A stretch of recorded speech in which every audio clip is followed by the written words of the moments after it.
What mountain do you have that you want God to remove? And that's a really good question. My mountain was addiction. A really huge mountain. So before we get started, let's have a moment of silence for the children that was born into addiction, right? Let's have a moment of silence for our family members who don't understand, who come here to get some type of understanding. Let's have a moment of silence for the addict that struggles on and off this live today. And let me say welcome to absolutely everybody on Facebook as well as TikTok. The kissing cousins, I call it. Let's have a special moment of silence for the addict that died that didn't get the chance to be exposed to this life-changing message, man, of recovery. We just ain't talking about from no drugs. We talking about recovering from anything that stands in the way or, that drives a wedge between our relationship with us and our higher power, which I choose to call God. So moment of silence, and we're going to follow it up by the serenity prayer.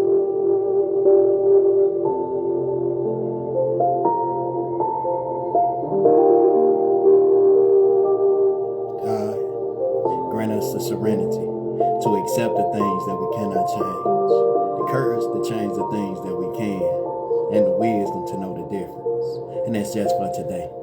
So I was just in meditation and the Spirit said this gonna be a good one.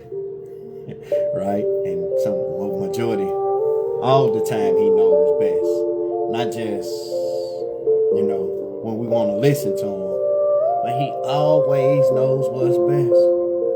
Right? So let's give God the honor and the glory for sending his Spirit. Let's thank Jesus, because I'm pretty sure he had a lot to do with it too. Right? Let's thank them for understanding that we were in need of salvation, that we were in need of help. And today, we're going to talk a little bit about self-acceptance. This coming out the IP. So I read self-acceptance. The lack of self-acceptance is a problem for many recovering addicts. Addicts too, but recovering addicts. So we talking about clean. We're not just talking about, the using addicts. But they say this subtle defect is difficult to identify and often goes unrecognized. Many of us believe that using drugs was our only problem. Right? Listen to what they say. It said, many of us believe that using drugs was our only problem. And thank you for your gift, Miss Salvation. Was the only problem. Right? Many of us believe that drugs was our only problem, denying the fact that our lives had become unmanageable. And we're not just talking about the outward unmanageability. They can be seen by the bad relationships, the bad communication skills, right? That can be seen by the going in and out of prison, in and out of jail. You get out, you go back, you stay out for a little while, you end up going back. They in and out of homeless shelters. Man, these kids is getting young, man. I was riding around today and that's all I seen is young people. They getting young. I just couldn't see myself being homeless at 19 and 20, even though I was.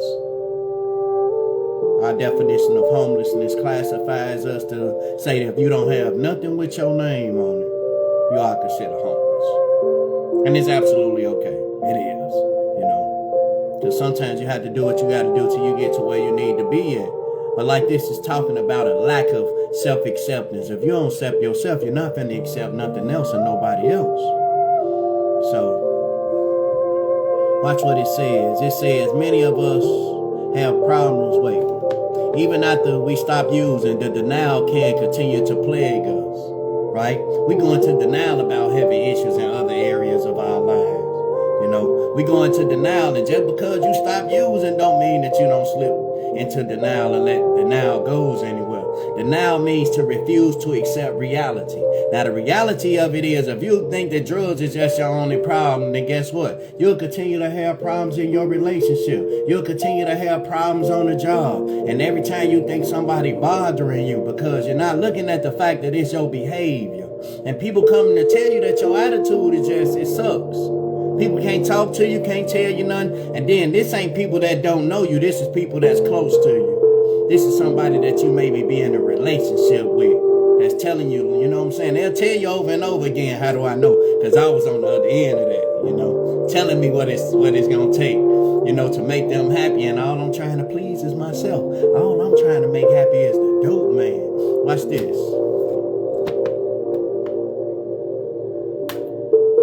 Many of our problems were experienced and ongoing recovery stem from our inability to accept ourselves on a deep level. We may have not realized that this discomfort is the source of our problem because it's often manifested in other ways. We may find ourselves becoming irritable or judgmental, discontent, depressed, or confused. Nah, you clean. We ain't talking about on no dope. Because the thinking ain't changed, right? All that's changed at this point is you done stop using. You done stop using. And most of the time, like we was reading early, and while we here talked about it, say when we stop using, we become irritable, we're restless and discontent. We at odds with our fellow man. We angry, man. So you mean to tell me that you upset because you got to stop doing something that's destroying your life in the first place? I'm super upset because I gotta stop because this the only thing that I've been gravitating towards. Why do I always feel the need something to change how I feel? The literature say we use drugs in an attempt to change our feelings. Then we change them to the point to where we don't even become accustomed to them anymore. All the feelings is foreign. You don't even know that you're at peace because all you think is you bored and discontent, not satisfied. No. See, the loneliness and things of that nature, when we put the dope in, isolation, that's what we become content with. That's what we become content with. So it's talking about having a lack of self-acceptance.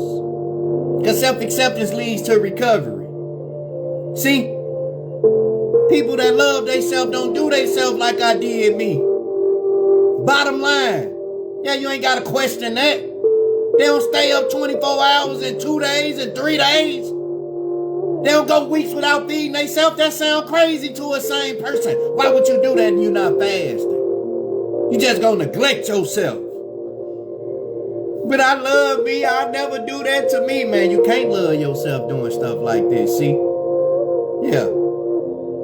I can't love me having unprotected sex with everybody that I bump into. You'll give yourself to anybody.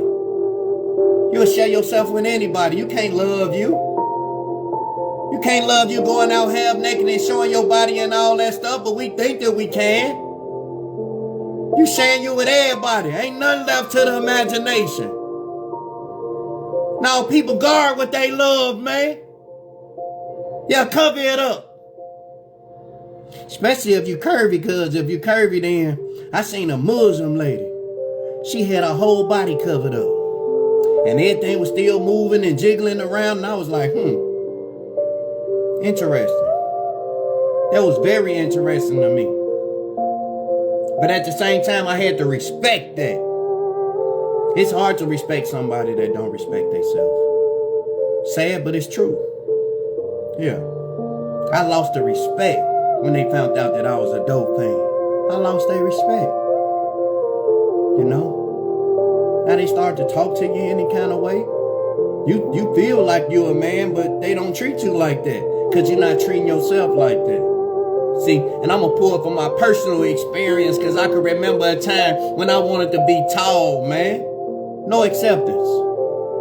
I wanted to have the muscles and be swole, but I ain't want to do no push-ups.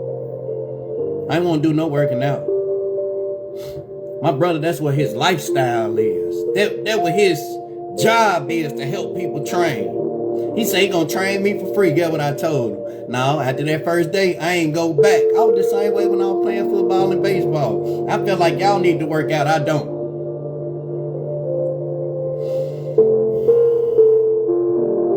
We may not even realize that this discomfort is the source of our problem because it is often manifested in other ways.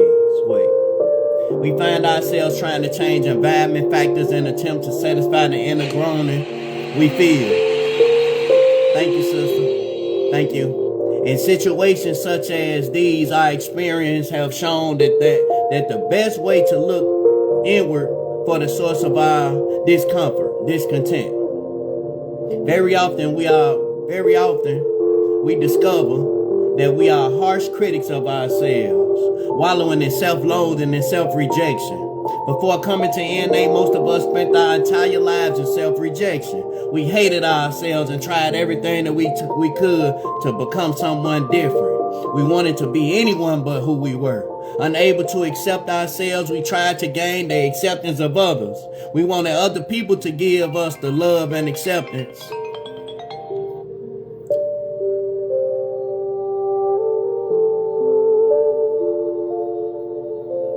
The love we wanted. We hated ourselves and tried everything that we could to become someone different. We wanted to be anyone but who we were.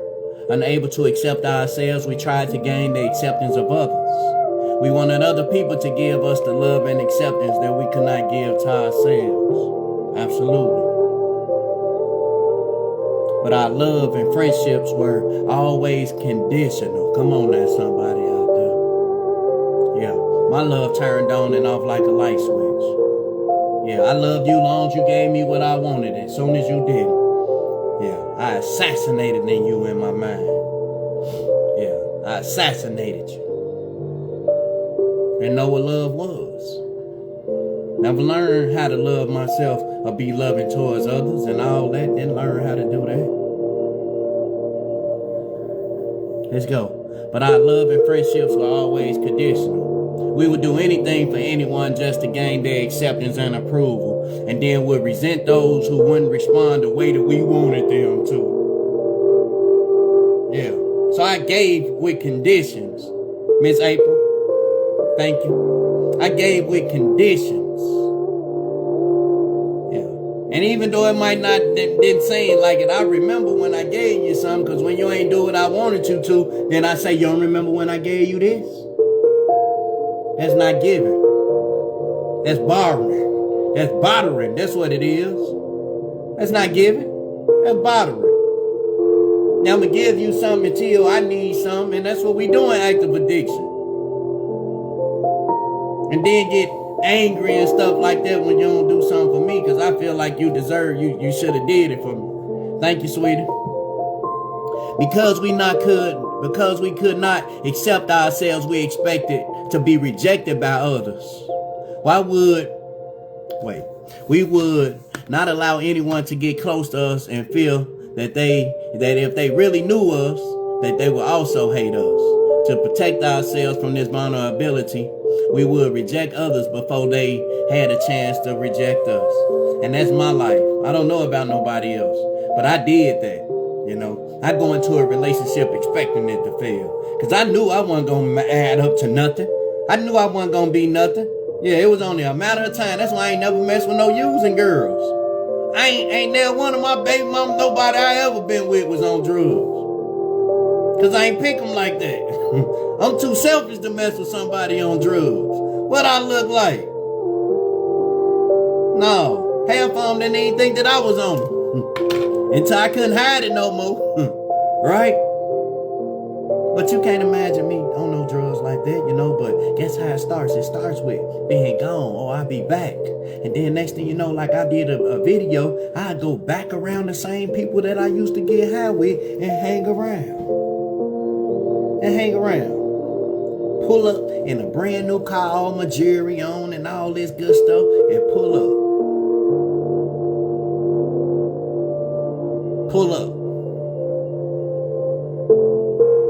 Because the yearning to be accepted. Yeah. And folks Most ain't gonna admit that. But that's what we do. You got something to prove. Why is you trying to prove to everybody else and you trying to prove nothing to yourself? Make it make sense our way. So I need to prove something to everybody but me. No, that don't make no sense. That's a lack of self-acceptance. Because a person that has self-acceptance ain't finna have to prove himself or they self to nobody. Period. Period. You ain't gotta fit in, you ain't gotta belong. We learn how to take our rightful place in recovery. I struggle with that. I came back into the rooms and I wanted to shout for the predecessors. I wanted to be accepted by them. I don't know why I'm not a likable person. I'm not. I don't know as I carry myself like that because I always like to dress. My sister just said it. She sent me a message. She said, boy, you be putting it on. I was like that in active addiction, but they just kept throwing my stuff away. Yeah. Kept throwing my clothes away. They knew how to get to me. Yeah. I've always had a nasty wardrobe. You know, but them clothes, they get old. Spirituality never gets old. This jewelry, the chain, the clothes, the house, everything else started to decay. It get closer and closer each day. As well as we do. We do as well. So I want to learn how to take care of nature. That's what I want to learn how to do. I want to really learn how to love nature. Right? And that's the amazing thing about this recovery process. Self-acceptance begins when the moment I begin to accept my disease. It does. Because this disease is cunning, baffling, and powerful. Right? And it don't leave us alone just because you sit up there and you stop using. That's when he kicking in. Yeah, he kick in then. He get angry. That's him. All them characteristics of that disease. The anger, the frustration, the judgmental, the depression, all them similar, all that is him. Yeah. That's it. Cause he ain't finna do nothing but start telling you stuff. Look at them, think they better than you. Yeah. They mess their life up just like you mess yours up. Look at him, he think he all this and all that. Cause he got some new clothes on. Oh, he think he all that, she thinks she all that because she got her hair done. You talking to folks that sit up here and been there through the pits of hell, then came out with no smoke. And now you sitting up there, you making an enemy out of the very folks that's able to help you. And now where you gonna get your help from? Watch this. It's finna tell us, watch this, to protect ourselves from the vulnerability. We would reject others before they had the chance to reject us. How's you in a relationship expecting it to fail? Why do you feel like the moment these folks get to know you, that they gonna leave you? Cause you know you're full of shit. Excuse my language. Cause you know you're full of it. Yeah, and it's only a matter of time for somebody to figure you out, especially somebody that got eyes. You ain't gotta look for nothing when you spiritually connected. Come on now, somebody out there. You ain't gotta look for nothing. God is gonna make plain. He gonna reveal that to you. You ain't gotta look for it. You ain't. Yeah, that darkness can't comprehend a light.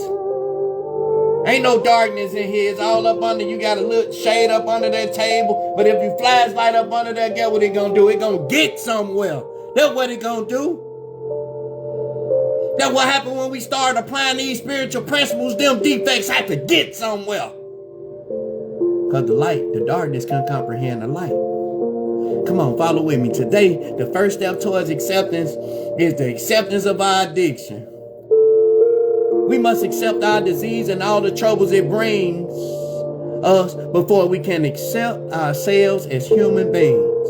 See, I'm not perfectly good. I'm not perfectly bad.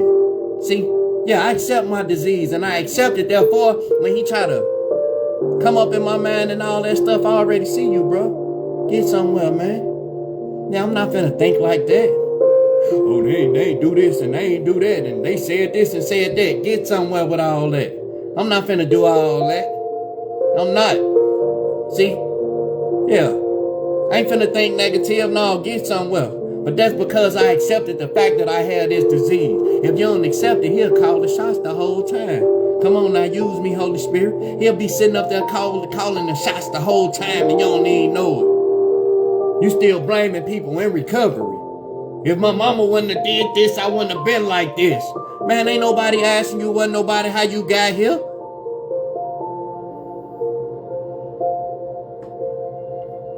That's why they tell you don't even talk when you first get here, because you don't know nothing. What you gonna talk about? The hurt, the pain, the shame, the guilt, blaming people?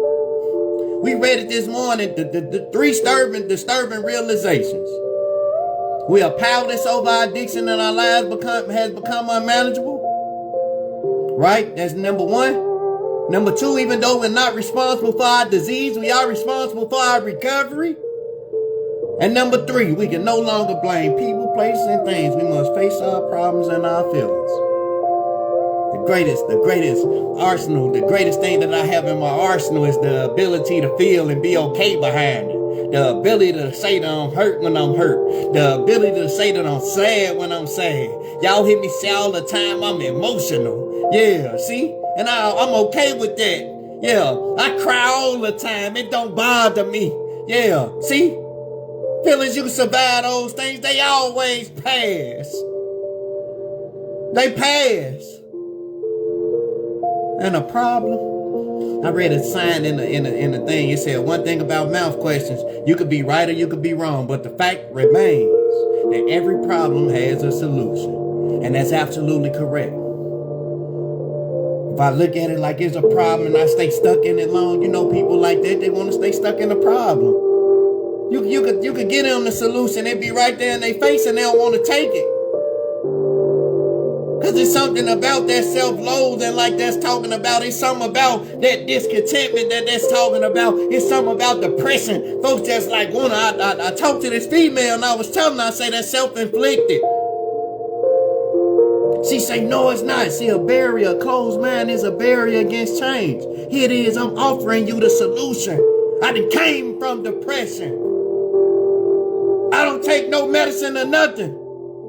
But you gonna tell me that like somebody try to tell you about active addiction that ain't never been there, just read it in a book. You can't read obsession. You can't read compulsion. You'll never understand how that feels like if you ain't never sit up there and been desperate for it. We call it geeking. Can't stay still, can't stop moving, can't stop looking around. Can't read that in a book. Yeah, see, the family members come to get some understanding. From the mental aspect. Why is my loved one suffering like that? What has them doing that? This disease. He was quiet before I came. Everybody that was out there talking about recovery, all they were talking about like it was just beautiful. Like nothing happened in recovery. Like they still don't prostitute in recovery. Like they still don't get sick and lose and mess up relationships and cheat on their wives in recovery. Like the lights don't go off in recovery. Like the car don't get pulled in recovery. What happens is I come in, I still be a mismanager. I misappropriate funds. Caught up in these desires. The literature say the moment I stop using, I give myself a raise. Come on now, somebody out there. I give myself a raise. Yeah. The moment I stop using, I give myself a raise. I stopped using them cigarettes, I gave myself a raise. Now I feel bad when I bound for my brother. I ain't look at it like that. You killing yourself. You smoking yourself to death. This is strong. That's strong. Yeah, I don't wake up needing nothing. Nothing. I don't do no picking up no women, none of that. So guess what happened to my money? This the first time I ever saved up. Yeah, I got a house. In my mind, I'm going to get this house. And if I don't allow other things to come first and take hold, then guess what? It's going to happen. We condition ourselves the same way in recovery, man. I'm not finna use no dope. I don't want it. See, I ain't finna trade in my dreams for instant gratification. I'm not finna trade in my future for instant gratification. It's over with for Nitrin. I spent the first 40 years doing whatever I wanted to, trying to figure things out. I'm gonna spend the second 40 serving God. Serving y'all. Y'all gonna see me get old and gray. Yeah, cause I ain't going nowhere. I ain't learned my lesson, man. No, I'm responsible for self. Can I say that again? I am responsible for me. Not the judge, not my mama, nobody else is responsible for Nitrin. Nitrin is responsible today. Let's go. The next thing we need to help us towards self-acceptance is the belief in a power that's greater than ourselves, who can restore us to sanity. And this is real important. Because once you come to believe that there's a power that's capable enough to restore you to sanity, part of that sanity is accepting yourself. That's the acceptance. That's one of the principles in the first step. I get some acceptance of the fact that I'm an addict. Nothing wrong with that. You've been diagnosed. It's absolutely okay. You don't have to be ashamed or embarrassed of it. It's just a word. And the devil know if it gets you caught up in this word and you don't accept the fact what you is, then guess what? You still searching. You still seeking. And a lot of us went and thought that, okay, God gonna do it for me, and he will, but what are you gonna do for you? He'll take the desire straight away from you. Guess what? If you go around them same people, guess what? It's gonna come right back. It's gonna come right back. The mind ain't got no other choice but to sit up here and remember things from all this stuff that you seeing these people, today. I was by the church and I looked behind the garbage can. That's where you used to get high at. Yeah, but I don't get high no more. So thank you for sharing, but no thanks. It stinks back there. Oh, you got too much money to be getting high behind the dumpster. You would get a hotel room. That's how you romance it. You start to romance it then. The disease is active the whole time. Then all it takes is the right woman to walk up. Then all of a sudden, I ain't gonna do nothing. I'm just gonna get her and go get a hotel room. With a 4-bedroom house. This disease don't care nothing about that. Because it know when you get over there to that room, it's gonna start striking up other memories. You're gonna start seeing burns, because you ain't finna go to no good one. You're gonna start seeing burns on the toilet, on the sink. You can't trick me with the same stuff that you done got me with over and over again. I'm sorry, but I'm not sorry. Let's go. It says, we do not need to believe in any particular person concept of a higher power, but we do need to believe in a concept that works for us. A spiritual understanding of self-acceptance is knowing that it is all right for us to find ourselves in pain. Can I read that again? A spiritual understanding of self-acceptance is knowing that it is all right to find ourselves in pain, to have to make mistakes, to have made mistakes, and to know that we are not perfect. The most effective means of achieving self-acceptance is through applying the 12 steps of recovery. Now that we have come to believe in a power greater than ourselves, we can depend on this power for strength to give us the courage to honestly examine our defects and our assets. Although it is sometimes painful and may not seem to lead to self-acceptance, it is necessary to get in touch with our feelings. And that's what I do on a regular basis. Because everything starts with a thought. Let me help somebody. It all starts with a thought. So this just said, man, to get in touch with our feelings. Get in touch. Identify. Why are you feeling this way? What's going on with you today? Why do you feel this? What happened to you yesterday? Because if you don't know these things and you just run around here with an attitude, 9 times out of 10, there's a reason behind it. See, what I practice is not a line. Nothing to make me have a bad attitude. Nothing. Not no mistake. Because I make a bunch of them on this job that I'm doing. I'm new. And it's the same thing in everyday life. You don't know nothing. If you just getting here and you got 30 days clean for it, you don't know nothing about living life. You just lost the exhausting battle with the drug of your choice. You don't know nothing about living life. You don't know nothing about it. This is so brand new to the new person. It sounds foreign to a person that don't never practice nothing spiritual. It sounds good to the ears, but it sounds even better when you apply it. It feels even better when you apply it.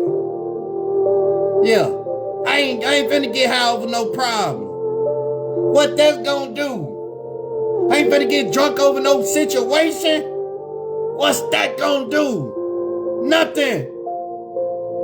Now all of a sudden I done made it worse because I done cursed out 20 people. I done cursed out 20 of them. Because I ain't no nice drunk. I probably start off that way. But I'm going to call you. I'm going to call every one of y'all on here. I got all y'all phone numbers. I'm going to call all y'all. And I'm good at picking fights for nothing. Yeah, I'm good at it. And it's the crazy part. These are the folks that I say that I love. You know? This disease started dialing numbers. People that ain't even did nothing to me. Oh yeah, I remember that bitch said this, excuse my language. I remember that bitch said this and called her. Yeah, I remember you were doing this and doing that, and then the next day don't remember none of it. Don't remember none of it. We did many people great harm, but most of all, we harmed ourselves. So it's real important that I have a God of my understanding. My God ain't bring me this far to leave me. I ain't got to go through nothing by myself ever again. Never again. That's what I say. I think NA means never alone, because I ain't never alone again. It's over with. God just didn't give me no sponsor. I got an army. I got folks that love me. And it helps me. That helps me because every day I show up. Every day out of these 3 years, I done showed up. I done showed up. You know how good that feel? To be consistent at something. You know how good that feel? I destroyed my life. I destroyed everything about my life. Everything. Everything about my life, right? Y'all give me a second. I think that was my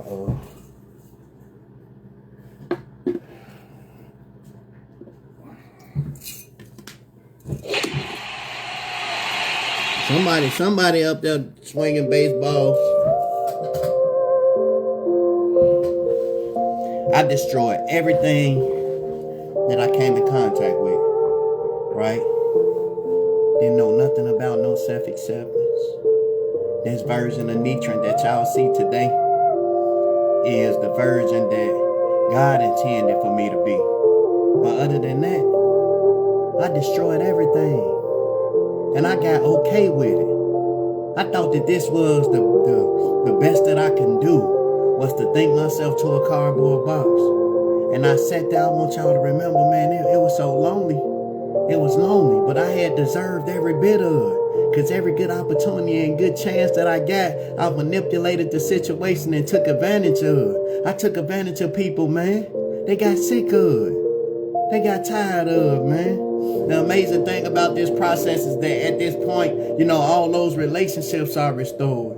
You know, I don't talk to my ex-wife every day, but I talk to her, you know. And if she call me and she needs something, I got you, you know. My ex-girlfriend, same way with her. But I'm not finna let you use me. I don't use me, so I'm gonna let somebody else do it. No, you can't hurt me. You can't say nothing about what I did to hurt me and all that stuff. That don't work on me no more. It used to. I used to let people shame me to death. But today it don't work no more because I know who I am. But most importantly, I know whose I am. Yeah. And the power of prayer is amazing in situations like that. Don't take on nothing because somebody else wants you to. Want you to jump out of character. And it takes practice, like this just said. The more I begin to accept myself, the better off I become, man. Because I started to realize, man, everybody don't have your best interests at heart. A lot of people waiting on me to fail. But I got way more people that's watching me succeed than I do that's waiting on me to fail. If I focus on the ones that waiting on me to fail and I develop a bad attitude, eventually, guess what's going to happen? You're going to buy into that idea. Because that's what you invested your time into, that idea of you failing. People want to see me fail. The craziest thing that I heard, I know some of y'all probably done heard it and done it too. I give to everybody and don't nobody give to me when I need it. No, put yourself in a position so you won't have to. Sometimes you got to learn how to say no. And it's absolutely okay to tell yourself no sometimes. It's okay to tell yourself no. It's okay to tell them no. I just can't. Yeah, I ain't gotta be liked by everybody no more, man. But I tried my best. And then when it didn't happen, man, it bothered me. Where we at today? Okay. It is necessary to get in touch with our feelings. We wish to build a solid foundation in recovery and therefore need to examine our actions and motives and begin changing those things that are unacceptable. Our defects are a part of us and will only be removed when we practice living the NA program. Our assets are gifts from our higher power. And as we learn to utilize them, our self-acceptance grows as our lives improve, because this is the fact of the matter. Turn some of this stuff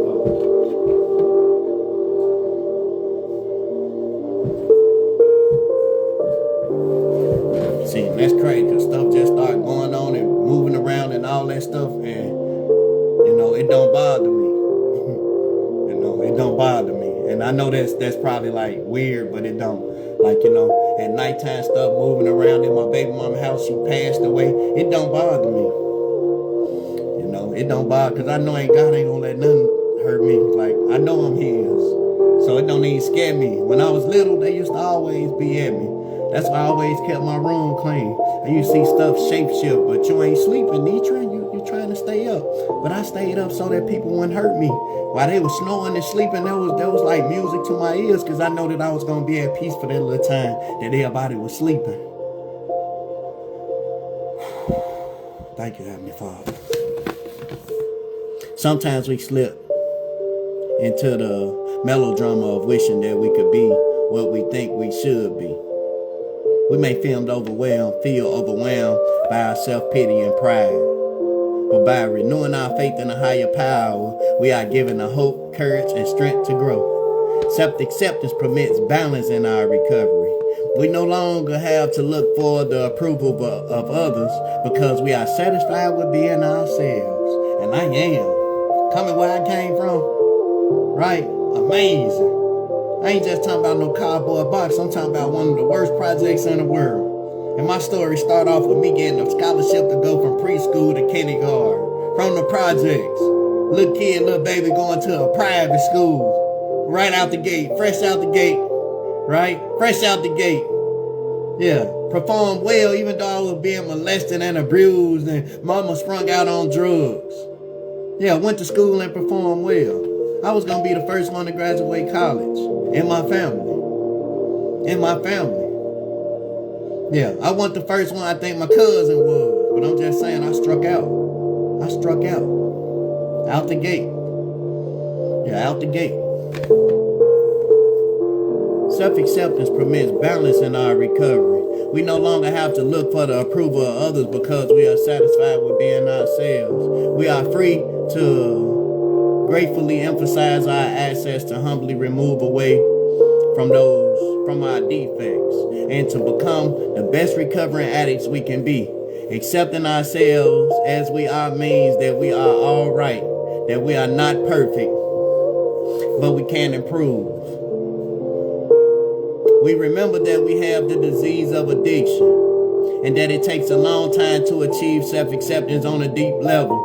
No matter how bad our lives have become, we are always accepted in the fellowship of Narcotics Anonymous. Accepting ourselves as we are resolve the problems of expecting human perfection.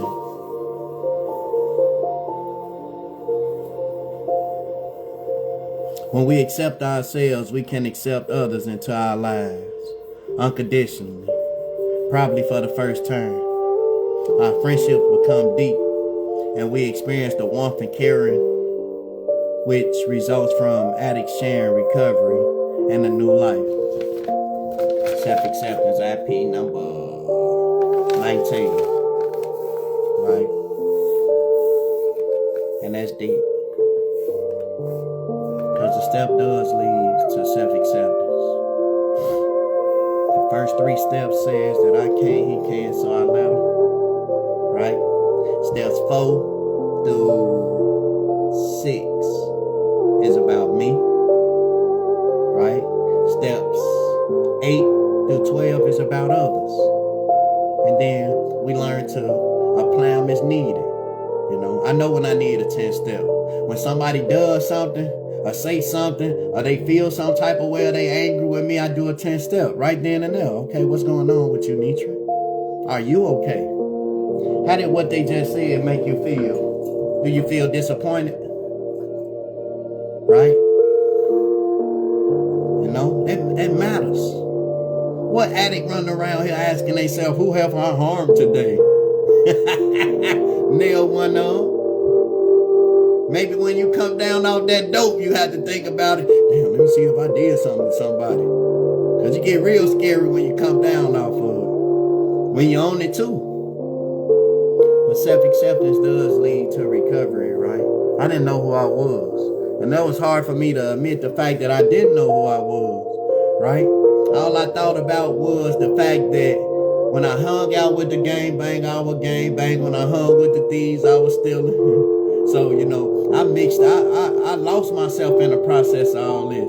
I wanted to be anybody but Nitra. Yeah, Nitra was too nice. I didn't want to be nice. I wanted to be a killer. I wanted to be a gangster, right? But Nitra was too nice, you know. But today I accept Nitra, man. Nitra is the nice guy. You know, you could be a little bit of all of them, but you got to know what's for you and what's not for you. You know, it's not okay for me to make those type of decisions today and start to blame people about what my life had, how my life turned out and things of that nature. My job is to try to make my mama proud. I wanted to make my mama proud, right? Because this is one of my most important relationships was with my mama. And then, you know, we look back and we was like, oh man, I spent 15, 20 years hating this lady. I spent plenty of time hating this lady. And you know, as soon as they pass and you get clean, you like, oh, I wish I would have had time to spend with my mom. And all you remember is all the bad stuff and stuff like that. So yeah, I thank God for the amends process that teaches us that we can make amends wherever possible. Yeah, whatever the situation might be. Some people that I don't even see, I make amends by doing the right thing for the right reason when ain't nobody looking. That's a living amends. I make amends to me every day I decide not to put that dope in. That's a living amends. I make amends for me being homeless every time I pay my rent. Come on now, somebody out there. Right? I make amends for not feeding myself by going grocery shopping. Yeah. Right? Yeah.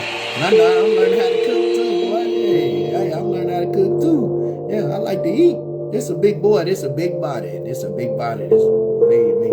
So yeah, stuff like that, man. I make amends to society by, you know, doing what I do today. I work, and you know, I go out there and I try to feel the need. I ride around with blankets in my car. You know, in the morning time when I get breakfast, I get 4 sandwiches. They only 2 for $5. 2 sausage biscuits for $5. I get a couple of them and pass them out. You know, that's how I give back to the community.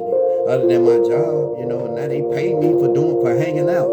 They paid me for doing some of the same stuff that I did when I was out there in the streets in the same neighborhood. Now you tell me that ain't God. What you need, your phone? Yeah, I need that, and I need my EBT. Okay. Let me see where we at.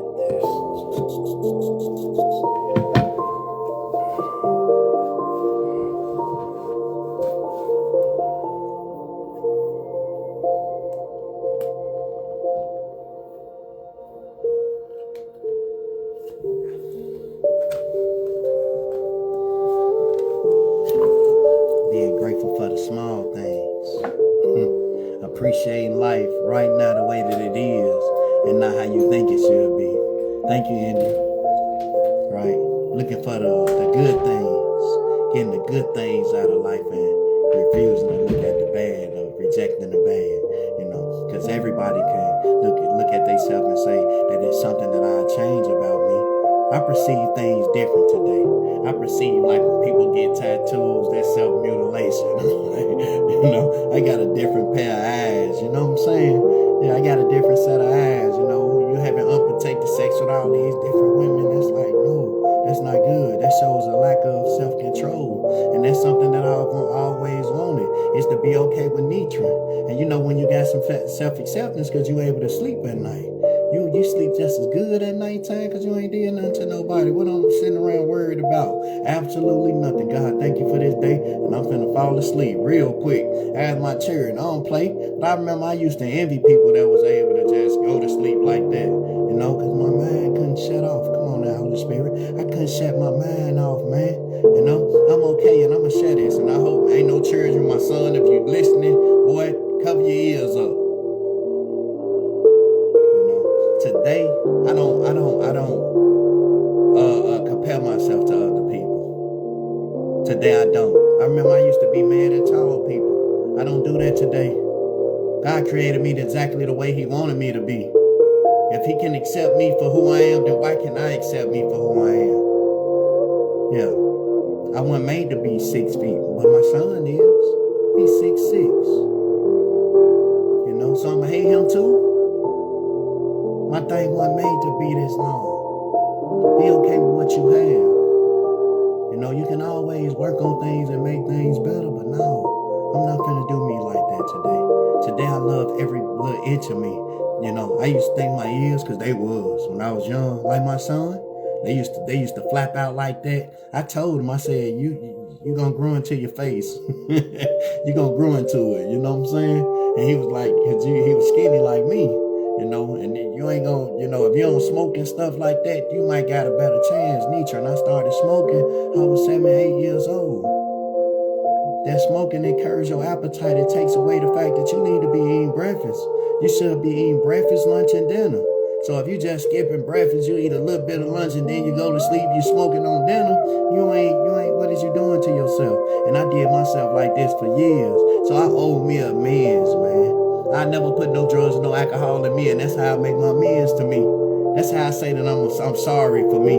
And then if something happens, you know, you find out something happens, man, you knowing about it is more important. Because if you gonna use some dope, you is not gonna care nothing about it. So how's it ever made something better? Or your kidney failed and you need to go drink. No, your kidney failed, your liver failing because you're drinking. But the disease don't tell you that. You got to put something inside of yourself. This is why we do this every day. Every day. And I'm telling you, it works. And then all of a sudden you start to see people. You look at them, you're like, oh no, you trying to do this to me. You trying to get me off my square. You trying to get me off balance. That's what you trying to do. You mad. You mad because I'm happy. Why'd you mad because I'm happy? Why'd you mad because I done found peace? You can't tell me who I am today. You can't tell me that I'm a cheater today, because guess what? I don't do that. I don't do that. So it don't bother me. Call me every name in the book. She called me every name but the child of God, but chosen. And it didn't bother me. You upset. I see why you upset like that. You in active addiction. Call me when you need some help. You know? But I'm not finna let you drag me. And I have that right. I'm not finna feel bad because I stayed clean. I have that right. I have that right. Now I'ma treat me good. I'ma treat me kind. You might treat me bad, but guess what? I always reserve the right to remove myself, man. Yeah, I accept the fact that I'm short. I accept the fact that I'm skinny. Look, when I went to Chicago, that's all they was saying. Man, we thought you was 6 feet tall. 6 feet? I'm 5'7". I ain't tell neither one of y'all was tall. Oh, you look tall. Man, I'm sitting down. You don't never...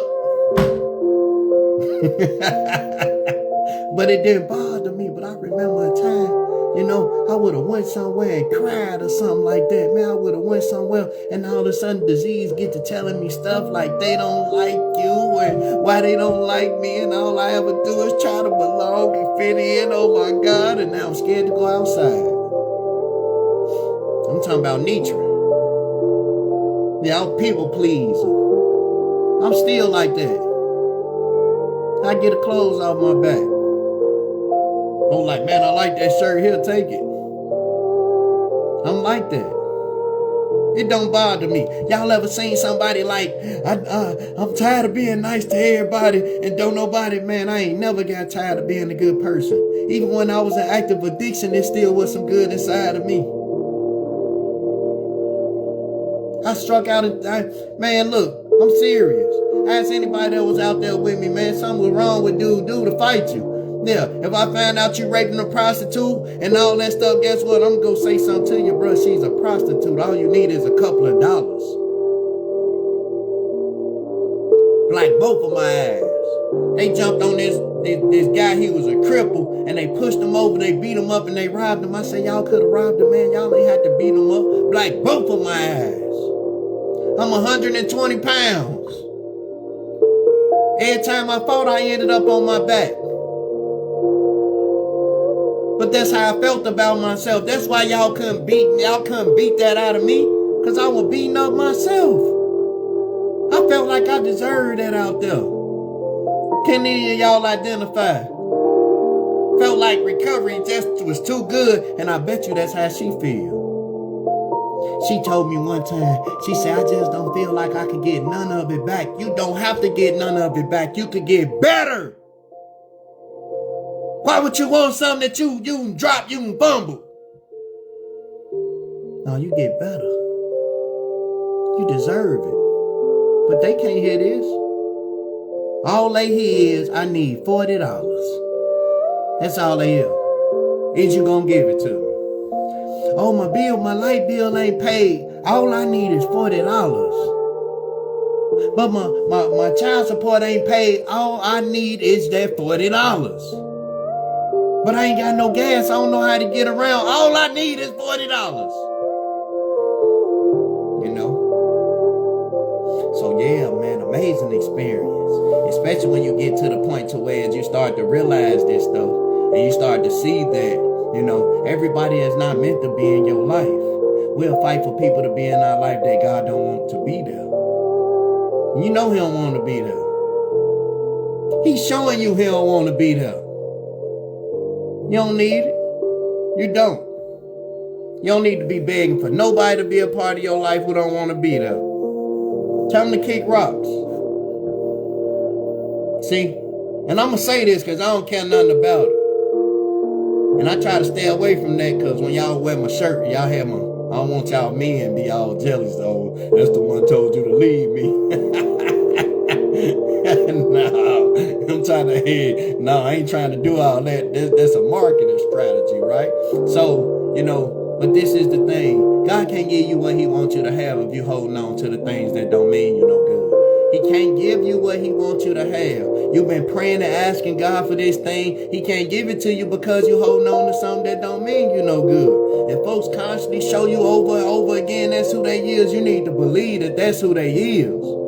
Yeah, because it's not on them no more. It's on you. Because God just sit up here and told you over and over again. You probably even had dreams about the situation. Being free. Free.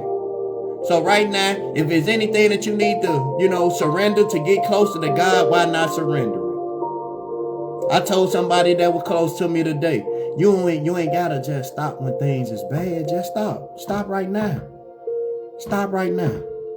If you don't believe that you can do it, believe that I believe that you can do it. I believe that you can do it. I don't just show up every day for no money. I don't get paid. And I still show up every day. Because I love you guys. I really do. I don't even know the impact that I'm having. It don't come with no numbers involved. But I know that people don't keep coming because I'm just good looking. Well, maybe so. I ain't doing it to blame my mama. Blame my mama. She was fine. My daddy would too. So, you know, and I love it. I absolutely do. I do. I love taking care of Nitra. Nitra, he heard it long enough. All I ever did was blame people for my problems and my situations. The moment I accepted my addiction, the moment I accepted the fact that I caused my own hell, that's the moment my life began to change. My mama smiling at me. She is. She knew that I had this inside of me. She wasn't confused. She knew what type of stock that I came from. She knew it. My baby gonna be something special. Yeah, my baby gonna be something special. Right? She knew it. She say, Sean, you when you leave it alone, she say, leave them. She cursed, because my mama was a sailor. She cursed and went to church every Sunday, right? She say, leave them alone and get your life together. She say, leave them bitches alone and get your life together, right?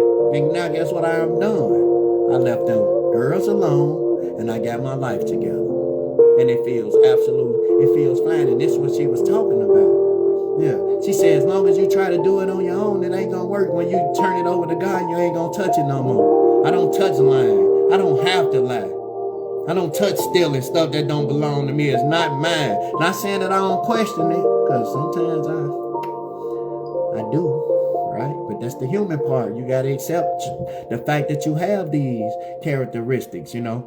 The disease of addiction ain't gonna leave you alone. You go through the store, you see a wallet laying somewhere, you know it's not yours. Now you faced with an option. And this is how you know when you're in recovery. When you open it up, because most of y'all love opening it up. We gonna open it up. And then we gonna, the wallet, the ID right there. But we look back here.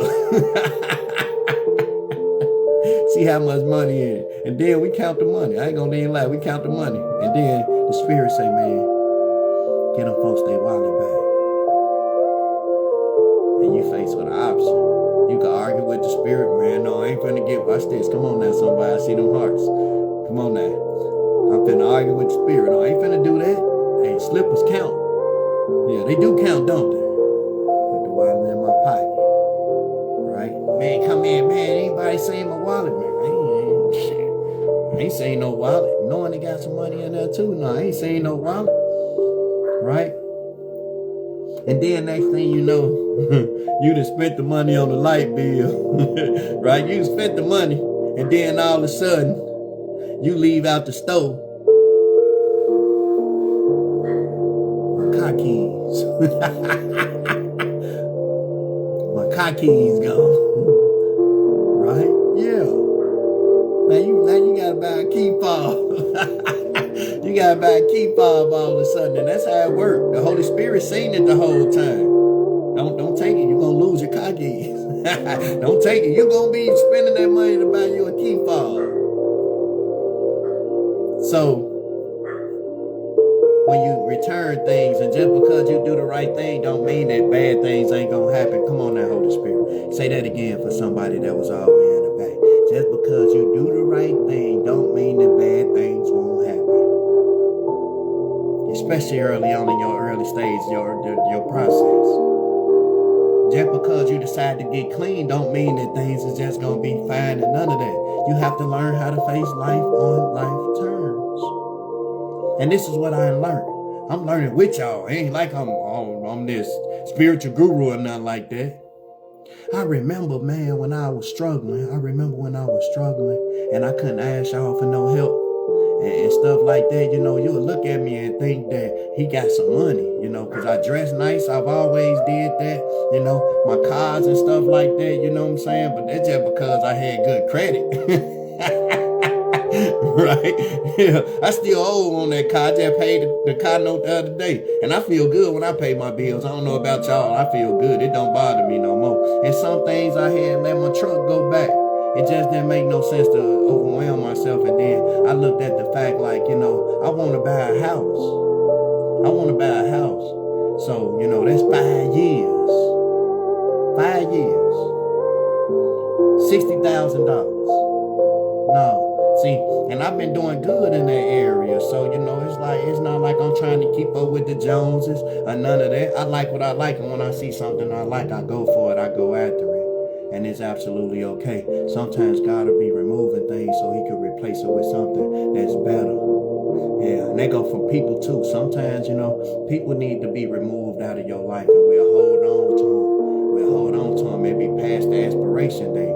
See, how we allow others to treat us is a reflection of how we feel about ourselves. Can I say that again? The way that we allow others to treat us is a direct reflection of how we treat ourselves. So I gotta allow them folks to treat me like that. I gotta allow them folks to talk to me any kind of way. If I tell you what's bothering me, something is bothering me over and over again, and it seems as though you're just not getting the picture, then guess what? I'm going to remove myself. I'm not finna beg to be in your life. No, people like, you don't call me. I don't call you. I don't call nobody. Call nobody. I don't do no chasing. I'm not finna chase. I did that. I spent all my life trying to chase a woman. No, I'm not finna chase you. You need to turn around and stop. Hey, I'm not running. Yeah. Like you chasing her, she chasing somebody else. No, we ain't with that. You know, this is new thing. All this is new to me, I promise you. I didn't learn how not to allow others to influence me personally. I don't take everything as a attack on my character because I have some self-acceptance. See, I never try to change me again. I never try to change how I feel or none of that. I remember when early on in recovery, go shopping. Shopping ain't never fixed nothing. Nothing. And you got some folks that can't stop shopping. Some of them up on here right now. got shoes and stacked to the ceiling. My friend, she ain't even no dang old addict. She an addict, she just don't know. And I knew it, you know. She'll stop stuff on the dime, don't smoke, drink, she could drink, and then put it down, don't touch it no more. But that's not what make you an addict. Obsession and compulsion is what make you an addict. This disease, you know. You got 300 pair of shoes. And then try to convince yourself that it's okay. Yeah, try to convince yourself. You don't try to convince me that it's okay that you got 30 pair of shoes, right? So you can see addiction though, and it's not always a bad thing because you can get addicted to good things. It's good to be addicted to, you know, exercise and things of that nature. That's a good thing because if you look at folks that's addicted, they're addicted to it like they got some really nice shaped bodies. Because that's what they do. They obsessed with it. They do it 24/7, 7 days. They go to sleep, they thinking about it, and they look like it. If you get addicted to taking care of your health and eating healthy, of course, every day, when you wake up, you're thinking about it. All throughout the day, you're thinking about it. No, I'm not finna eat that. I'm not finna eat that. How many calories this got on it? So it's some good addictions. And if you know that you're going to have this for the rest of your life, it's just best to get some good addictions. Practice some healthy addictions. Yeah, like saving money, healthy addiction. Yeah. Because you put yourself in a position to where, you know, you don't have to struggle. Because you know what struggle feels like and where struggle, where it leads to. See, if I start to feel like I'm struggling and stuff like that, like it was one point in time, y'all, I promise you right hand to God, I couldn't ask nobody for $20. My daughter was in the line. She was in the line, right? And I'm thinking about people I could call, and I ain't had not one person that I could call. And then all of a sudden, thank you for the gift, sweetie, Miss Need. And then all of a sudden, I called my sponsee. And my pride didn't want me to do that. I called my sponsee and I say, bro, you know, I need $20. Can you cash out $20? Because I had the money. I just didn't have it on my cash out. And then, you know, I told my daughter, I say, baby, you can't do your daddy like this. You know, I like to know ahead of time. If you let me know ahead of time, I'm not mad at you or nothing like that. But please let me know ahead of time so I can prepare, you know, because I don't want you to be places and you don't have what you need. You know, if you're going out with your friends, this is my job. I told my daughter, I say, I'm going to take care of you. You don't need no money from no man or none of that. I got you. So you will never have to feel like you need a man. Ever. Your whole life. Your whole life. Until you get married. Yeah, call your daddy. It's just like that with her, you know. Like my son, he want a vehicle. You know, he want a car. He been doing pretty good, man. He 15 years old. Ain't never got in trouble at school, ever. Ever. Always kept good grades. He deserve it. He really do, you know. Now me, I'm scared. I'm like, you want to play basketball? You want to be a basketball star? Stay away from them cars. I mean, you gotta look at how many accidents some of them folks that been in. Now I'm talking about have hell of a skills out there on the football field, baseball and basketball, whatever the case. And then they get them cars, get them Mustangs and all that, and all of a sudden, yeah, rest in peace. Rest in peace. Cause they understand. You don't really understand until you get in one of them cars and you have an accident how powerful they is. And but you gotta trust in God. You gotta trust God enough to know that He'll do the right thing. Like I said, He's never got in trouble and things of that. He's not a follower, so He don't smoke or He don't drink. Man, look, the least thing I can do is to be there to support my boy, man. My son and my daughter, my children. I can't get high and be a father to my children. It's not possible. So I know that, So I have to choose what's important to me. What's important to me is being a man of God. What's important to me is being a man of integrity. What's important to me is listening to the Holy Spirit and being led by the Holy Spirit. That's real important to me today.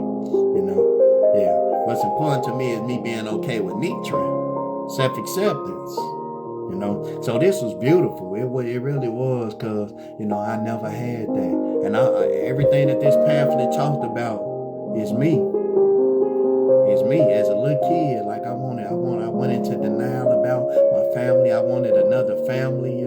I ain't never want the mama that I had. I wanted a different mama. And if you look at a person that wants to be somebody else all the time, they'll treat themselves any kind of way. They'll give themselves to anybody and lots of bodies. And that's what I did, because I had no self-acceptance. I tried to prove to people that I was a player and all that, man. I didn't really have the type of mindset, because you can't care. You can't. You got to think about it. You cheating on somebody and you cheating on her, and you get around them and you keep a straight face. You keep a straight face like you've been out there like you ain't did nothing. Like you ain't did nothing. Just come on. Huh? Hey, dear, what's for dinner? Hey, I'm talking about, man, just wicked. And it don't bother you. That stuff used to bother me. Every time I did, it bothered me. Man, what you just did, man. Now you don't like going to the doctor, bro. And now you just laid up with somebody else. And I put body, I was a serial body. I was a serial. Yeah. For real. You don't know what you got. Then laying up with the next person like ain't nothing happened. Like I ain't just been with somebody else. So I don't practice that stuff today. No. I don't give me to everybody for that reason, because I feel like, that's how I make amends for me. Being like that is bad. Not being like that no more. Yeah. But not being like that no more. Real simple, right? Yeah. So people don't believe me half the time when I tell them, but I know. When I go in my mind and I see stuff, I already know, because everything starts with a thought. So if I get that thought and, oh, look at her, she look good. Nah, I romance that thought. I'm subject to do anything. But I check it right then and there. No, I'm not finna think like that, I'm not finna do me like that. And then, knowing that I suffer with low self-esteem in the past, that means that I feel rejection. I don't want to be rejected. So now that's some more stuff add on to what I already got, because she tell me no. Now I take it as an assault on my character. Now I'm finna go get drunk because of a total stranger. I ain't gotta live like that today. Yeah, I don't have to spread myself around to everybody. Everybody don't deserve me, just like I don't deserve everybody. Everything that I did and everything that I left undone won't get did. And I'm okay with that, I won't have all the stuff that I wanted to have when I was growing up, talking about I wanted to have a party of women and I'm the only man now. Well, I probably can still do that. Right. Yeah, so, I cherish recovery, because recovery has given me a life that I never dreamed possible. And I know that it's only the beginning. Like I looked at my money today. I was like, man, it's the first time I ever saved up that much money. I'm finna get a house too. I'm serious, right? And that's a really good feeling, knowing that you can set out and you can accomplish something. You can set out and I take my recovery the same way I set out every day. I'm not afraid. I'm not. And I'm going to share this and I'm going to get out the way. Thank you. I'm going to share this and I'm going to get out the way. Right? If God decided to take me right now. Right now. I leave knowing that I did everything that I could to make my world a better place. That I fought extremely hard against the same oppression that had me oppressed and had my family members oppressed. You know, I made something out of myself. Right? Beautiful feeling, man. I close my eyes. Y'all saw me with my eyes closed. I close my eyes and I tell God, thank you for this amazing life that I know it's just the beginning. I know it is. And he's telling me right now, in order for me to give you what I want you to have, then you got to be appreciative for what you already have. What you already got. You got to appreciate what you already got in order for me to give you what I want you to have. So you stay patient, you stay vigilant, you stay watchful, and forever change. Yeah, we commit ourselves to change. Every single day is something that I could change about me, you know? And don't give your power away to nobody. See, it's something special that's happening, man. It's something special that's happening, and I want to see it too. I know y'all do, but I want to see it. I want to be front row. I want to take front row seats because, you know, I know it's amazing, especially when you line yourself up with what God's will is for your life, and you start to see the benefits of a God-led, of the Spirit leading you, and you start to see the benefits behind it. It's just like amazing. Before I move, I ask God, okay, God, what is it that you want me to do? Where you want me to go? You know, and I do that. I made a habit of that. I made a habit of doing that. And it has changed my life. Because I know God loved me. I don't question that no more. He loved me just that much that he decided to allow his spirit to live inside of me. So I want to keep this house clean. I want to keep it free from resentments and free from anger. So when I see angry people, I see danger. I just trying to get away from them. Like it's contagious. Keep it over there. Keep it over there. Right? When I see denial, I hear denial. You know, I talk to people. But once they get to justifying and stuff like that, I don't want to hear nothing from that disease. So I tell you, I'm sorry, but I'm finna hang up. Yeah. I ain't finna do that. I'm powerless over my disease and yours as well. So it's not you that I'm hanging up on, it's your disease. And I'm be real respectful before I do it. But other than that, you know, come into this program as a student. Come in as a student. And every day I come as a student. I don't come like I know all this stuff. And I know a lot of stuff about recovery. But every day I come like a student, you know. I humble myself under my sponsor. My sponsor got 20 years of experience.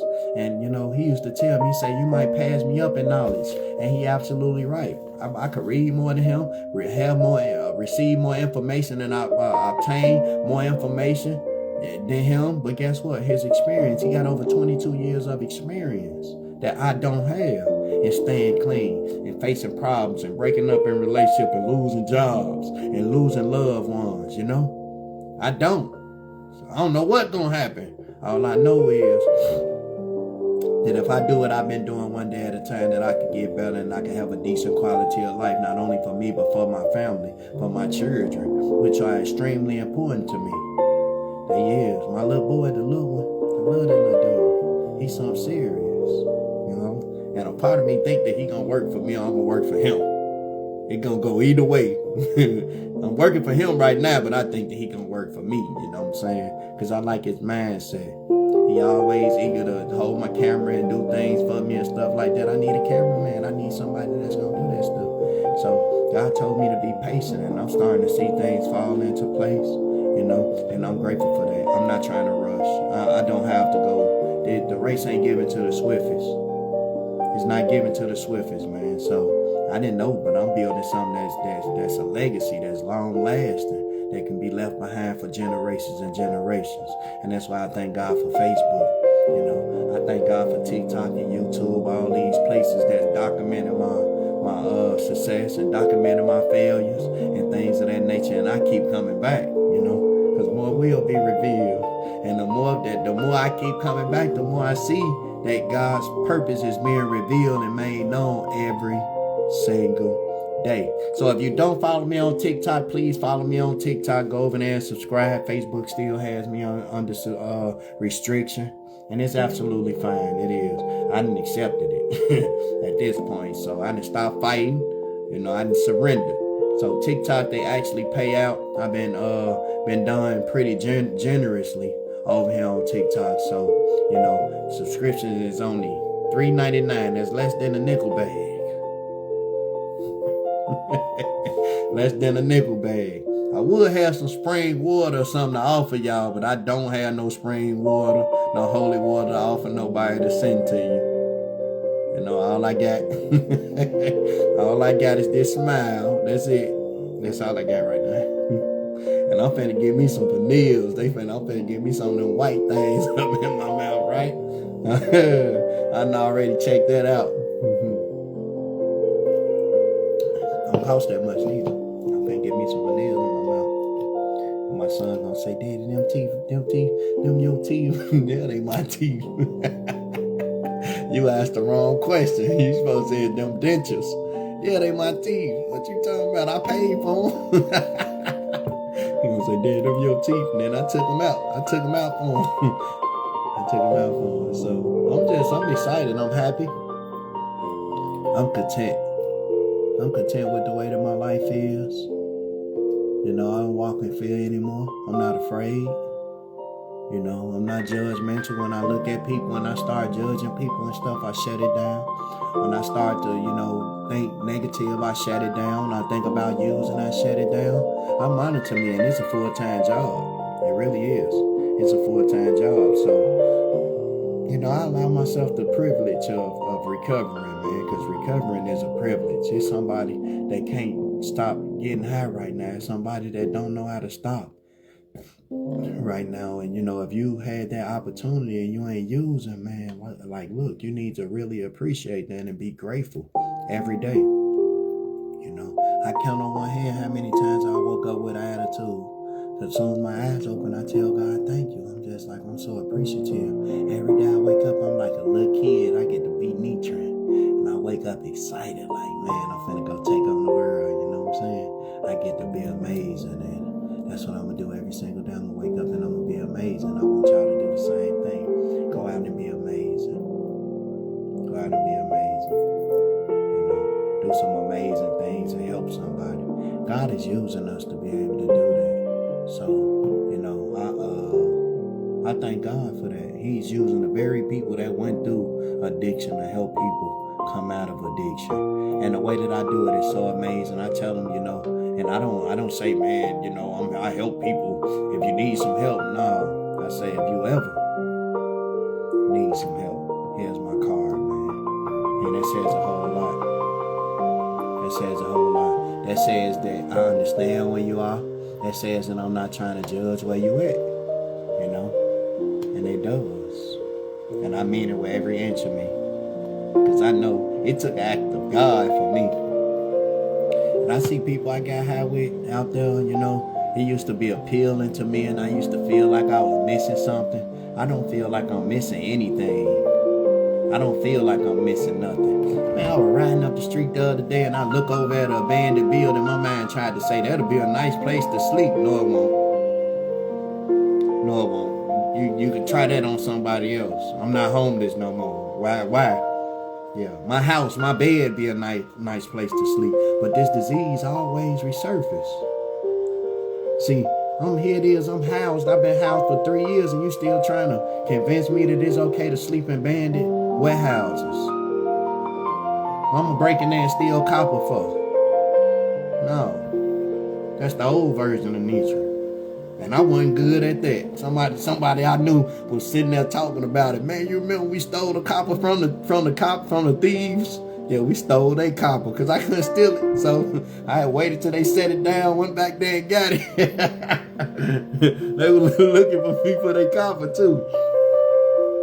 They were looking for me for I stole from the thieves. They were mad too. They were mad. I couldn't steal it, so you know I had to learn how to be a crook. I ain't feel bad. Y'all stealing it now. Y'all mad because I stole it from y'all. Alright, I'm finna get ready and go to sleep. I love each and every last one of you guys with the love of God because God had loved me. And that's the only way I'm able to love you guys, because I realized how God had love for me and spared me in that fateful alley, you know, that they still getting high in. Still getting high in. I drove past about 3 times today out there while I overdosed that. You know? I don't walk up to people if they getting high talking about no recovery. I don't. I wait till they finish. I wait till they finish. I ain't that crazy. I ain't gonna walk up on you while you getting high, nothing like that, you know. No. I'm not finna do my disease like that. I don't wanna smell it, none of that stuff. Somebody came around and smelled like roach pie, like roach spray. It don't smell good. It don't smell appealing. You know, you ask God to take the taste out of your mouth, and then all of a sudden you got a nasty taste to it. That's his job. That's what he does. You tell God to remove the desire away from you, and all of a sudden it smells horrible. You're like, damn, I used to do me like that. You know, you see people smoking. You're like, damn, you know yourself like that? You know? But guess what? That was me. So I don't go around telling people, you know, smoking bad for you, man. I smoked for 40-some years. I'm 43. I'm 43 and I smoked over 40 years. Yeah. That addiction had me early. I took pills and stuff when I was young. I would light my mama's cigarette smoking. I was drinking at 8 or 9 years old. So I'm smoking and drinking. Like I deserve a break. I need to give myself a break. Like when I look back at that type of activity, you know what I'm saying? I was playing basketball and smoking cigarettes. So I try to give myself a break from that activity, you know. I love that, you know, I was able to experience all that stuff, but what I ain't experienced, I'm not gonna experience. I'm not gonna experience it, you know. It's over. Getting high is over with for Nietzsche. I don't know about y'all, but for Nietzsche, I'm done. And I ain't trying to trick myself or none of that. See, I like this glow. This a glow. Thank you, Miss Salvation. This a glow. This a glow. These eyes, even though they all red like they is and stuff like that, they ain't high. Yeah, they ain't cause I'm high, you know. And I love that. I love the fact that I can look me in the eyes and be grateful for who I am today. You know, I'm a really good person. And I think I've always been a good person. He was just buried deep down inside, and that's what the self-acceptance was saying, that we're not perfect. We're not perfect. It's just that I had did more wrong than I did good. Today I do way more good than I do bad. And when I do bad, I try to amend and apologize for it. So my scale is like, you know what I'm saying? And I thank God for that, because I've done the work. I haven't stole nothing. None of that. I don't play that. I don't lie to people no more. Well, where you was at, what you were doing, none of your business. I'm just joking, right? Yeah, I mean, you jump straight over the truth to tell a lie. Like, no, it's not none of your business. Like, I don't got a lie to you. Who are you? You is not the judge. Raise your hand and put your hand on the Bible. You swear to tell the truth, nothing but the truth, so help you God, I do. And then go right to line. Go right to line. Yeah. Folks be talking about on my mama. Man, you ain't even like your mama, bro. You talking about on your mama. Your mama don't even like you. Your mama don't like you, so why should I like you? I don't trust you. Your mama don't even trust you. Why should I trust you? But you come out into the streets talking about you got a code. It's a street code, but you don't even trust the folks that you love that's supposed to love you. No, just for today, man, I ain't gotta live like that no more. I'm extremely grateful for what God has did in my life. So we gonna end with a moment of silence for the children. Cause a lot of the times we be like, you know, I ain't hurt nobody but myself. You hurt everybody that love you. You hurt the ones that love you the most. Cause anytime they gotta see you being sick, that's abuse. You sick every other day, that's abuse. I gotta sit there and watch you destroy yourself.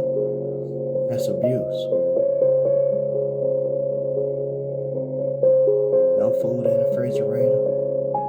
And then don't put no food in the refrigerator. You really gonna think you better than one of us then. Oh, I ain't like them. My kids got food in the refrigerator. Yeah, I'm talking about that's what folks be trying to justify and stuff like that. I ain't just as bad as them. I just drink on the weekends. Come on, man. You still a slave. Try stopping. Then you'll see how far you could go without it. Yeah, try stopping and watch how the body start reacting. You're gonna be all mad and angry. You're gonna be mad, angry, cursing at the kids, tell them now they irritating you. Go sit y'all butt down, go to somewhere, sit down and shut up. Try stopping. One of the greatest things that you'll ever do in your life is achieve complete freedom. And complete freedom means that when you don't have no desire, when you don't have no desire to do nothing that's harmful to yourself or to others, complete freedom is when you wake up and you realize that you don't need nothing but God. Complete freedom. Yeah. When you could go without these things. You know, I don't need nothing but God. That's all I have a desire for. Is God. Early in the morning when I wake up, I got a desire for God. Yeah. If all this stuff get taken away, I'd be just like Job. Because he done made me to a believer. He made me out to be a believer. My faith, and that's what I wanted to talk about, and I'm going to get into it. Thank you. My faith in God has grown into trust. Because I can remember a time when a situation or something happened and all of a sudden I don't go before God. Right? I try to deal with it on my own. And then I come up with 1,000 different scenarios in my head. Now I'm going to convince myself that this scenario is the right scenario for this situation. I do it at work today. She was like, did you send this in? Or did you do this or something like that? And the first thing I thought about, man, tell the truth. Tell the truth. You're a man of integrity. And then whatever the situation might happen after you telling the truth is okay. Because at least you told the truth. Now when you lie, these folks smart enough to look at this stuff like, hey, you ain't got nothing to bag it up. No credibility. Now we know that you're a liar. That's what you are. You're a liar. And this position is not for liars. I'm just saying. I'm telling the truth. It's not for liars. This is a position of integrity. We got to believe that you are where you say you are. We got to believe that you're doing what you say you're doing. Anytime we feel like we can't trust you in that situation, then we're going to remove you from that slide. Because maybe you need to be monitored. And that's what I tell myself. I go out every day and do what I'm supposed to do because I feel like even though I'm not monitored, I still need to be a man of my word.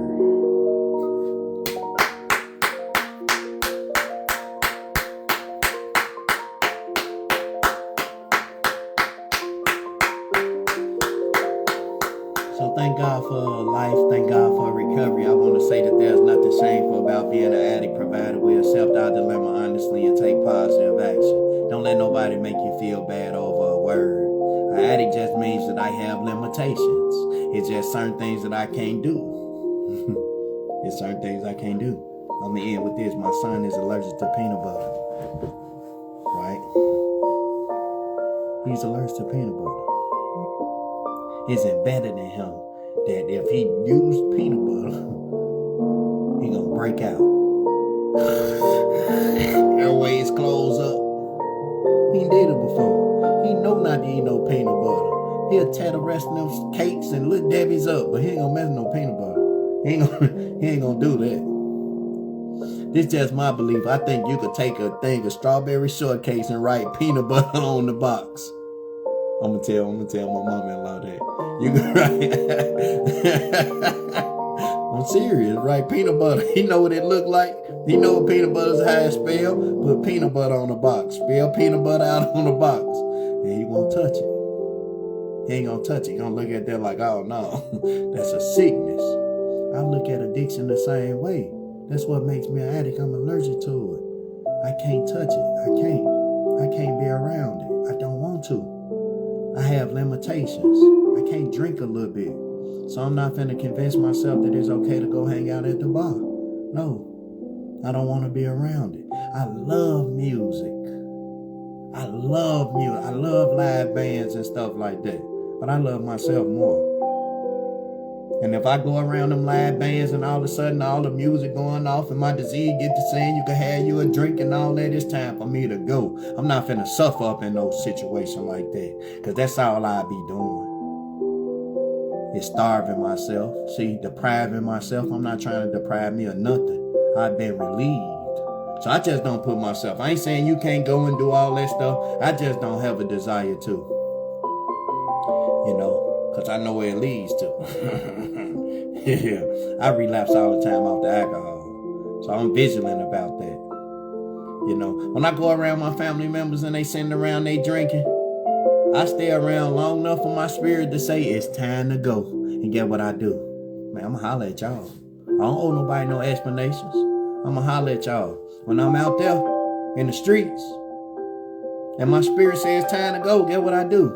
It's time to go. I'm holding there one of y'all no explanations. Yeah, I know I can't go there if I gotta tuck my chain in. Yeah, you don't need to go nowhere. You gotta tuck your chain and all that. You asking for trouble, man. So I thank God that, you know, he saw enough in me, man, to spare me and use me. I ain't got that twisted. That's the only reason he saved me in the alley. Because he knew that I was gonna help people. Got that twisted. Plenty of people that died off the same thing that they gave me and died off of. And death had called my number and knocked at my door. And God said, loose him. Yeah. So that's why I give my life back to God, man. Because he loved me and did it for me. So it makes perfect sense for me to give the rest of my life to God. He spared it. Then when you know he spared it, yeah, just go ahead and surrender, give your life over. Because ain't nothing that you gonna do that you want to do for yourself. I try to always make sure that it's expressions of God's will, because I'm anointed, I'm chosen. So I gotta make sure that my will line up with God's will. Because when it don't, it's gonna bother me. It's gonna bother me when it don't. Because I'm saying God's study showing me you ain't gonna have your way. You can't have your cake and eat it too. You can't do what you want to do and do what I want you to do at the same time. So, you know, that's why I be patient and then ask God, okay, God, what will you have me to do? What is it that you need me to do? And then, you know, doing that's a humbling experience, but you learn how to submit yourself to God. And we just ain't talking about serving them with your mouth. We talking about serving them through our actions and our deeds, man. And he deserve it, like. So, thank you. Can't thank you enough. Can't thank you enough for being so generous to me. Right? So derelict, like my uncle be saying, a derelict, because that's what I was. I know some of y'all like, boy, he was the finest homeless dude. No, it's some of them out there right now. It's still some of them out there that needs to just come on in. You know, that's not attractive no more, man. So, yeah, self-acceptance. I'm responsible for self. I accept me just the way that I am. And I was talking about that Chicago trip because it didn't bother me. Everybody, like, at least 100 people was like, man, we thought you were taller than that. Things in a mirror look larger than what they appear. See? And sometimes that's what we have to do, crack jokes on ourselves and lighten the situation, lighten everything up. You know, I can remember speaking for an all-white crowd.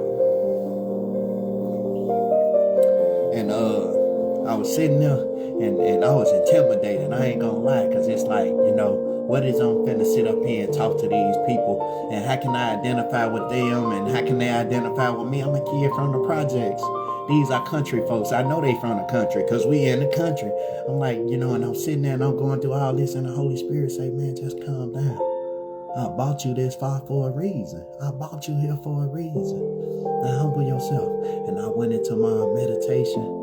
And then next thing you know, the Spirit said, just get up there. And I went up there. And when I went up there, I broke the ice. Said when I was little, I used to always pray for a white mama. Because I watched the Brady Bunch and everybody got to laughing. And once they got to laughing, I knew that I had them. Because this disease don't discriminate. It don't care whether you white. It don't care whether you smart. Some of y'all got degrees. And, people follow me, they got 30 years. I got 3 years clean. And people follow me with 30-something years because they professionals. And a lot of professionals don't go into them meetings and stuff like that. So they watch me every day. But I was like, what y'all watching me for? You talking about spiritual matters and being connected to God. You talking about surviving trauma and overcoming trauma. And we talking about doing all this without no medication. We talking about repairing relationships and things of that nature. Man, come on. That's beautiful. And then you learn how to give yourself over and submit to God. How beautiful is that? You got a lot of people talking about the word. I go on there all day. Everybody talking about the word. And I'm just like, y'all ain't saying nothing about who y'all is. Yeah. Well, you want me to trust you with the word, but I don't even know who you is. And that's why I like my pastor so much. Because pastor break that thing down. He's a good man. He's genuine. You could tell. And I like that. I was telling God, I need a pastor. I want a pastor that's been where I came from and did some of the things. And guess what, man? He said them, and I'm just like, oh man, how awesome is that? That we got a prophet and we got a pastor. Right? I'm the addict prophet. I'm gonna prophesize on you. Do good gonna follow. Other than that, I'm preaching. I'm prophesying fire and brimstone. I ain't like all them other prophets. No, I ain't nice like them. They say you're gonna get a house and cars and stuff like that. I'm telling you what you're gonna get. Yeah, if you don't turn your life over to God, you're going to get burned up. That's what you're going to get. He's going to burn you up. Bottom line. Yeah. So, and please don't be at the club when he come back. He done told me that. Don't be at that club. You come back here at the club twerking or whatever they be calling that. Yeah, you're going to be twerking now. And some fire. No, yeah. Hey, but he ain't coming back to convince nobody or nothing.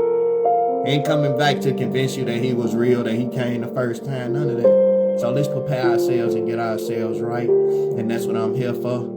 To help us prepare for his coming. And that's the amazing thing about it. Like we come from brokenness. We come from those places. And a lot of the times we just expect God to do all the work for us. But that's not how it works. Faith without works is dead. So we do the work over here. We actually go out and do the work and ask to be forgiven, and we forgive those who trespassed against us because we want to be free and we want to be examples of God, what God can do. That's what we want. We want to walk around with our head up and our head held high and be grateful for who we are and where we've come from. I'm grateful for everything that God has allowed me to endure because it didn't break me. It molded me into this awesome person. Now I'm 180 pounds of awesomeness. That's what I am. Right? He even gave me the weight I've always wanted. Ain't that something? I started smoking them cigarettes, I blew up. I did. I've always wanted to be this size. So I like everything about me. The flaps and stuff like that. Because I got some stuff in some extra places that I ain't know nothing about. And I'm okay with that. You can't have everything all together at the same time. Now it's just time to start working out. But I like the idea of me. So I fill out my clothes. Like, a lot of them clothes that I got, them 32s is over with. Like Nitrin. And I'm still coming out of denial about the fact that I'm a big boy now. And I'm still trying to put on the little small shirts and stuff like I had on yesterday. That shirt was just trying to hang it up. Nitrin just stopped. You ain't gonna be able to breathe, bro. You gonna keep putting yourself in them mummy clothes, and you ain't gonna be able to breathe. So it's time for me to start going up, probably like to extra large. And, you know, you see the smile on my face, and it's just because, you know, I wanted that size. I wanted to be this size all my life. And I look at my son, and I see the same in my son, you know. That big Nitron is when I tell you, you had to look up to him, and he just a gentle giant, big old kid. You know, 6'6" and 15 years old, and he got the spirit of a gentle person, you know.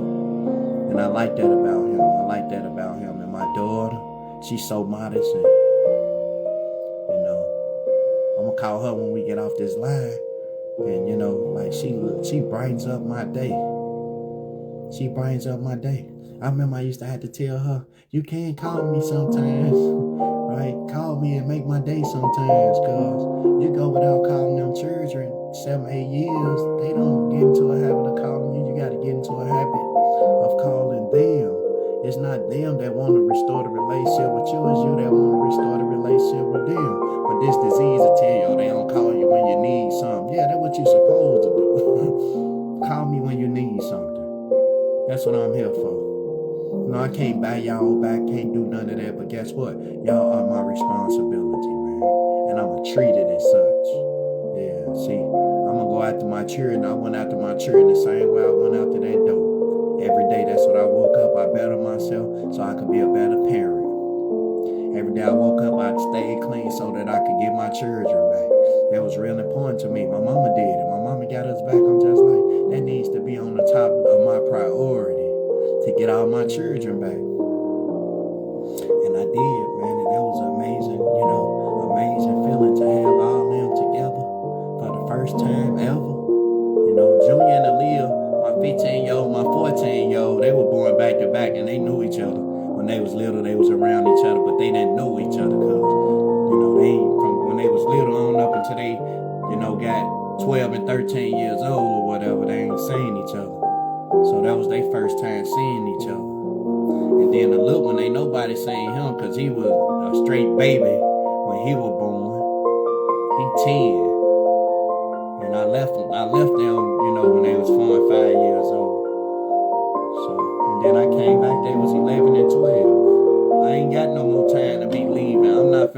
I'm not finna leave no more. It's over with. Yeah, because I just might leave and not make it back. And I ain't willing to chance that. I know that if I continue like I've been living and eat healthy and things of that nature and make good decisions, that I could live 20 or 30 more years. I used to be afraid of getting old, but I'm gonna be a fine old man. I'm gonna sit in my chair. Give me a rocking chair. Just like that. Let me see if this one rock. I might save this one for when I right? Give me a rocking chair. Sit right out there on the porch, you know. Rocking. Look at the grandkids running around, you know. I probably get to yelling at them and stuff like that. Or I might be a peaceful granddaddy. I don't know yet. But you know, y'all gonna come in here and sit down. I know that. And don't touch none of my antiques. And the boy, set that down over there. That ain't no toy. Deshaun, come get your baby in here. Aaliyah, come get your kids. I'm sick of them. Y'all know grandparents, they quick to call you. Hey, you need to come get these kids. I had them for a month. Come get them, right? That's what we like about being grandparents. You know, you come get these kids. So, and I like that, man. Family and them getting together. And I made a promise to myself that I was gonna reach out to my family and be more family oriented. You know, this year, this 2026, I was gonna be more call my family and reach out to them a little bit more, because I know everybody excited for me and they think I'm rich because I'm viral, but that ain't the case. When I have money, I'm still gonna play like I'm broke. Hey, bro, you got nope. No, but I ain't like that. I got, you know. And I told my brother that I was like, you know, and I was just joking, but I was like, when you get your job, you need to be paying me my money back. Sound like Big Perm to somebody, but I told him, man, you know, it ain't about no money. It just feels good to be in position to be able, you know, when they need something, you know, I take care of my little brother. I take care of him, you know what I'm saying? Until he's going to be able to get stable on his meds and get on his feet. And it bothers me sometimes because this is something serious, mental illness, you know. But I'm mentally ill too. I don't know if he know that. Y'all know it. It don't bother. Y'all have to be telling me sometime, check on your brother. Something wrong with Miko. And I'm just sitting there, what wrong with him? What wrong with him? He's standing there with a butcher knife. Talking about what's wrong with him. Because that's what we was raised up around. We was raised up around schizophrenics and raving lunatics and things of that nature. And I'm not proud of what I'm just saying. It don't bother me, you know. My grandma used to walk around the house with a butcher knife. You know, I caught Miko standing down here in the dark. Say, what the hell you doing? You need to go lay your ass. Anybody else probably would have lost their mind. Oh, you finna have to go. What you doing? You know? And I pray, you know, like, cause I was there too. I lost my mind that God is able to do above and beyond, exceeding what we think, what we can imagine. So I pray that, you know, his mind get back right then, cause he's a really good person. My brother is. So it gets tough sometimes, but you know, I thank God, cause he was missing for 5 years. And when I had got clean, I was like, man, I called my brother, the one that's under me, and I told him, I said, man, we're gonna have to find Miko. And you know, we found Miko. He was in Florida, and you know, we was trying to talk to him and ask him, did he want a ticket to come home? And he wasn't, you know, in his right mind and stuff like that. So we kind of figured, like, you know, there's something, so they gave him something or something like that. But he's always struggled with mental health issues, and he was beaten by my mama. He got the ass in. He got it really, really bad. I don't know if she didn't like his daddy or whatever the case might have been, but you know, we all got beaten, but he got it the worst. So I try to always keep that in mind when dealing with him. That, you know, a lot of it, he wasn't loved and hugged and told that everything was gonna be all right. You know, you don't know what that looks like. And sometimes you gotta come from us. And I do sometimes. I be getting angry and upset. Man, you come in the house ain't clean. You been here all day, bro. What you been doing? Yeah, what you got food? I buy the food. Least thing you could do is just wash the dishes. But you gotta remember, he's not thinking the same way as a normal person, I think. And one day I woke up, I was in a full-blown attitude. I come down, the garbage ain't been took out and stuff like that. The spirit say, just take the garbage out, Nitra. Just mop the floor. I get off work, I have to clean up, you know. Cause I hate smells. I hate odors. I'm nice nasty. That's what I am. You go up there and look at my room. Right now it's clean, but other than that it's closed. I got 3 closets. 1, 2, 3. I got 4 closets. Full of stuff I probably can't fit no more. Y'all better not laugh at me. I'm waiting on Junior to look. He gonna be able to fit it. I gave him the little coat that I had. He put it on. He was like, Daddy, I like this. I'm thinking to myself, boy, you used to wear that. Yeah, all my clothes is tight and stuff like that. These I got on right now, they 34, and I don't need a belt with them. And I'm excited because I can remember poking holes in the belt, and now I outgrew my belts, you know. And I remember poking holes in the belts and how that made you feel when you know you small and you know you run out of spaces on the belt. I'm grateful. So thank y'all once again. I'm finna get up off here and enjoy the rest of my night. And I ain't gonna let a single negative thought run up through there. Might watch me some crime scene investigators. I love this show. I love them shows. I'm telling you, I don't play. and go to sleep. And I noticed this. I sleep better with the TV off. So guess what I'm gonna start practicing? Turn the TV off, man. Yeah, turn it off. It disturbs you at nighttime. It don't help you. It disturbs you. Wake up all through the night. So yeah, turn the TV off. And the spirit tells us stuff like that. The spirit cares so much about us, man. The spirit loves us. It just don't care about our souls, where our soul is going. It cares about our everyday affairs. How awesome is that? To have a God to say that I'm going to leave you with something that's going to guide you to where you need to be at. That's just our GPS. It is our navigation system. Yeah, basic instruction. Yeah, before leaving, you implant it. You have that inside of you. So it's best to listen. And that's what my job is. That's what makes me a prophet, to try to teach people how to listen and hear the voice of God. Can y'all imagine God using me to be able to expose the Holy Spirit? That's something else, ain't it? That's something else. One of his most hard-headed prophets, man. I'm telling you, I'm one of his most hard-headed ones. There wasn't no folks in the Bible had nothing to do with me. None on me. I was just like Jonah. Nope, I ain't finna do it. Holy Spirit say, go to Atlanta. What I'm going on? I don't know nobody there, man. I'm not finna go there to go to church. I'm going to church over in Atlanta. I go to church here. Man, you just hard-headed, man. Go where the Spirit tell you to go, man. Do what the Spirit tell you to do. That don't make no sense to have them inside of you and not listen to them. So that's why I listen, man. I'm obedient, you know. And when I don't, you know, it's consequences behind that. Yeah, because he ain't gonna tell you I told you so. You gonna tell you I told you. Man, I should have followed my first mind. Some told me, yeah, that something is the Holy Spirit. That's what that something was, you know. The day I lost my other chain, the Spirit told me, take it off. Don't put it on. No, he said, don't put it on. And I put it on. And he told me, take it off. And I ain't take it off. And that's the first thing I thought about when I lost it. Man, the Spirit told me. And I went right into that. When it told me that, I was like, yeah, the Spirit told me to take it off.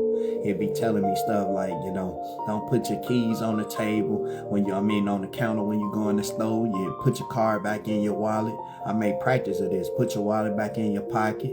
You know, I make practice of this stuff because he'll help you. He is the direction. He is the comforter. So, you know, I don't make mistakes as often. Let me say that. Not like I don't make mistakes. I don't make them as often, you know, because I listen. I'm very obedient when it comes down to the voice of God. And I love that fact, like God decided to speak to me and use me in that manner. So, you know, in the morning time, I don't use an alarm clock. I never had to in these 3 years that I've been clean, because God wakes me up. And I ain't ran late. It's like something inside of me. I go to sleep at 3 o'clock. God said, okay, I ain't tell you to stay up all night. Time to get up. Time to get up, you know. And I thought I had the power of healing or something like that one time, because I was sick. And then, you know, I called my guys. We do a gratitude speak. I called him and I was just like, I ain't gonna be able to make it. And he was like, man, bro, you ain't gonna what? I was like, oh man, you sound worse than I sound. And I went before God and I said, God, now I need you right now. You know, I don't feel good, but I need you. I want to show up for my followers, and, you know, they expecting to see me, and I made some promises, and all of a sudden I felt a little bit better now. I didn't get healed, but I felt better. And I came up on here and I did the whole hour. You know what I'm saying? And then I wasn't as sick as I was, and the Holy Spirit said, man, you stay sick as you want to. You stay sick as you want to. And I do. I don't take medicine. I don't. You stay sick as you want to. Oh, I'm going to let it pass. I'm going to give myself a day. So you're going to stay sick a whole day instead of taking you some medicine. The Holy Spirit said you stay sick because you wanted to. You could have been went before God and asked God to help you. But you like sickness. You know, you a big old baby when you get sick. I get pampered. I'm like, I don't feel good. I had Jill. Jill, no. That's probably why she feel like I owe her now. Because she was on top, boy. She's a really, really good person. And we going to be praying for her, you know. Because I felt some type of way, like, you know. And that's the last thing I want is for me to wake up and for somebody to say that she has succumbed to her addiction. But that's what happens when we constantly go back to it. You gotta leave it alone. When you get off of it, please stay off of it. Don't go back to it. That comes from the Spirit. You get off of it, you stay off of it. Because every time you go back to it, it's gonna be worse. So I don't play Russian roulette with my life. I don't. It's like putting a loaded gun to your head, pulling the trigger. It's loaded. Yeah, it's loaded. They done stacked the whole, they done loaded the whole gun, and you finna play Russian roulette with it. No. Just for today, you never had to use again. And we gonna end with a word of prayer. Thanks for everybody that gave. I sure appreciate it. I couldn't do this without you guys. For the ones that wanted to give and didn't have it, I thank you guys too. And I'm praying that a blessing comes your way. And then if it do, you just tell me. No, you ain't gotta tell me. Just put some hearts on there like somebody is doing right now. Okay. Y'all see my mail back there? This is my desk. This is like an old-fashioned desk. Because I like antique things. And I got some porcelain dolls too. Some porcelain dolls. That just sounded real. I got some porcelain dolls too. Yeah, they would just scam people because I had them on my living room, on my couch. And folks are coming over and they was like, what's them? Man, y'all know what them is, man. That's them little dolls that used to scare people, right? And they would scam folks and they was like, man, I ain't coming in your house. You got dolls. Them my doll's house. This they house. You a visitor. Stay outside, dude. I had to put them in. I bagged them up though, cause they were scaring people, right? They were scaring people, so I bagged them up. But that's how I look at, you know, everything. Oh, I like old things. Like I'm a modern person, but I like old things. So my first house gonna look like an antique.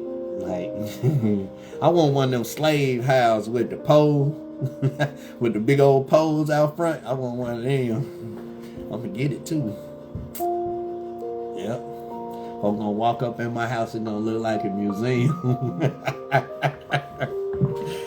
Hey, I ain't gonna have the plastic on the furniture. That ain't for you to sit on. Y'all remember grandmama? That ain't had the plastic on the furniture. Boy, you sleep on that, you sweat down there, suffocate yourself to death. She made sure you weren't gonna sit on her couch. Thank God for family. Let's go before God in a word with a word of prayer.